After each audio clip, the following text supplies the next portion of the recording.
वो तीनों के तीनों बंदर उल्टे चल पड़े हैं। प्रॉब्लम यहीं से शुरू हो गई है।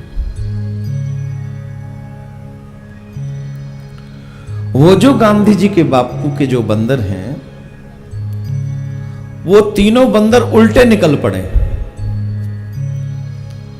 सीधे क्या है? बोले आंखों से बुरा मत देखो, कानों से बुरा मत सुनो और मुंह से बुरा मत बोलो। किसी और की नहीं, आप अपने ही ऊपर घटाइए, क्या ये सही हो रहा है?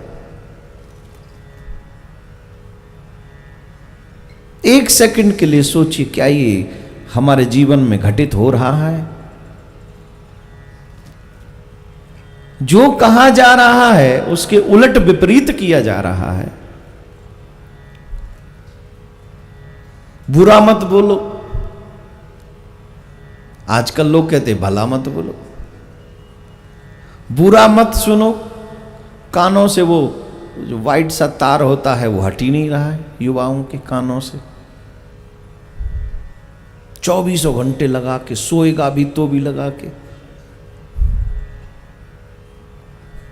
और उसमें वो देवी भागवत तो सुन नहीं रहा होगा, श्रीमद् भागवत तो वो सुनेगा नहीं। ऐसा नहीं है कोई नहीं सुनता, बहुत युवा सुनते हैं, बहुत युवा सुनते हैं, तभी तो ये कथा ट्रेंडिंग में भी रहती। 3 घंटे का वीडियो ट्रेंडिंग में होना, इट्स नॉट सिंपल थिंग। और एवरीडे की, इसका मतलब है काफी युवा सुनते हैं, बहुत युवा सुनते हैं। इसके बावजूद भी इससे ज्यादा कुछ और सुनते हैं।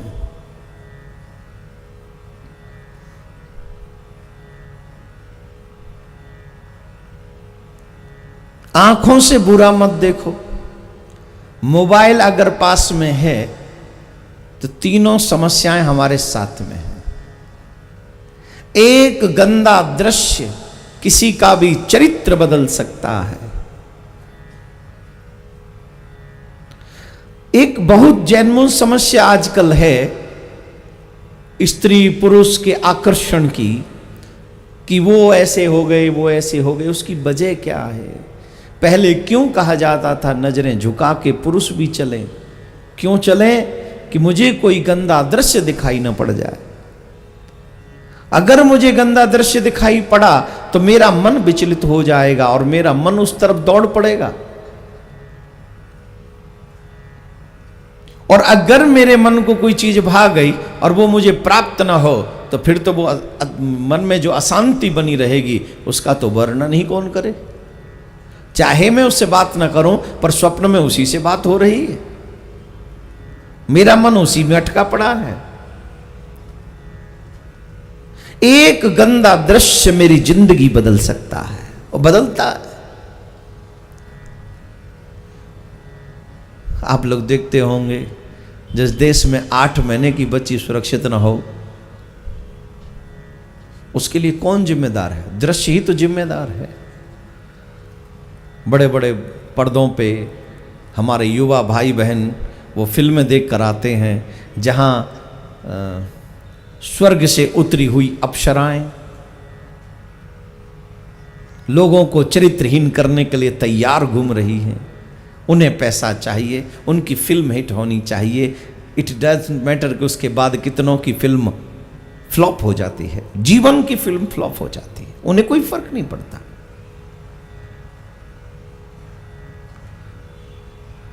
एक गंदा दृश्य देखने के बाद युवा बर्बाद हो जाता है। हीरो हीरोइन के पोस्टर हमारे रूम में आ जाते हैं, भगवान के पोस्टर उतार दिए जाते हैं।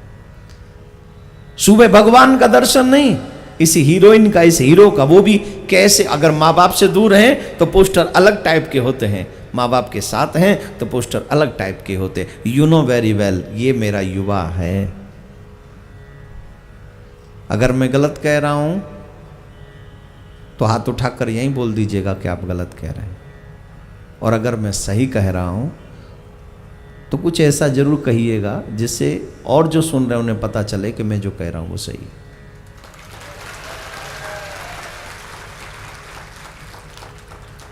अब मैं आपको एक पौराणिक कथा सुनाता हूं इसी से संबंधित।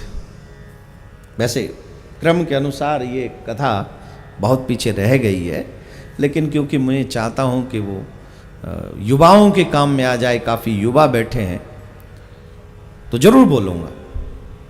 आपकी विचारधारा को दूषित करने के लिए आपकी जो हाथ में मोबाइल है उसमें देखी गई मूवी है वो बहुत बड़ा रोल अदा करती है आपके चरित्र को बर्बाद करने में, आपकी विचारधारा को दूषित करने में।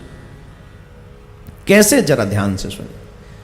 कान कुब्ज दजय कस्य दासे पति रजामला नामना नष्ट सदाचारो दास्या ससंग दूषित।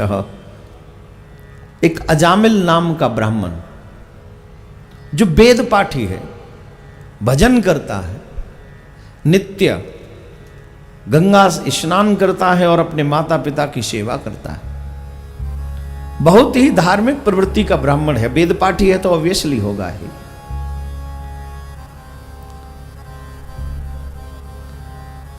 वो वेद पाठी ब्राह्मण एक दिन गंगा स्नान करके आ रहे थे, तो उनकी दृष्टि में एक ऐसा दृश्य प्रकट हुआ, जहां से वो आ रहे थे वहां मार्ग में एक गणिका वैश्या किसी पुरुष के साथ क्रियाओं में लिप्त थी, और वो गणिका बड़ी सुंदर थी, वो वैश्या बड़ी सुंदर थी। एक व्यक्ति ने बहुत अच्छी बात लिखी है और काम की बात है। सुंदरता तो चरित्र में होती है, सुंदरता तो चरित्र में होती है, वरना सुंदर तो वैश्या भी होती है। सुंदरता तो चरित्र में होती है, वरना सुंदर तो वैश्या भी होती है। जिसका चरित्र सुंदर है वही सुंदर है। शकल का कोई फर्क नहीं पड़ता, शकल तो आज नहीं कल जला ही जाएगी चिता में, और चिता के बाद कोई शकल याद नहीं रखेगा। चिता के बाद अगर कोई याद रखेगा तो तुम्हारा चरित्र याद रखेगा। हाँ जी कि ना जी? हाँ जी।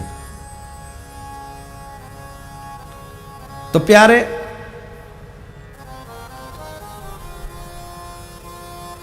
अजामिल ने वो दृश्य देखा, वेद पाठी ब्राह्मण का चरित्र बदल गया। ये एक दृश्य देखकर, ये एक दृश्य देखकर उसका चरित्र बदल गया। अब वो ये चाहता है कि ये स्त्री मेरे घर वाली बने, ये मेरी होनी चाहिए, ये मेरी घरवाली बननी चाहिए। ऐसा वो चाहने लगा। तो वो उस स्त्री के पास में गया। उस स्त्री ने कहा, देखो मुझे किसी के तन से प्यार नहीं है, जो मुझे धन देता है मुझे वही प्रिय लगता है, जो मुझे धन देता है। मुझे तुम धन दो, मैं तुम्हारी हो जाऊंगी। ब्राह्मण जो माता पिता की सेवा पूजा करने वाला, वेद पाठ करने वाला, उस स्त्री के मोह में ऐसा फंसा उस मोह में कि अब वो अपना सारा धन उस पे लुटा बैठा और उसे अपने साथ रखने लगा।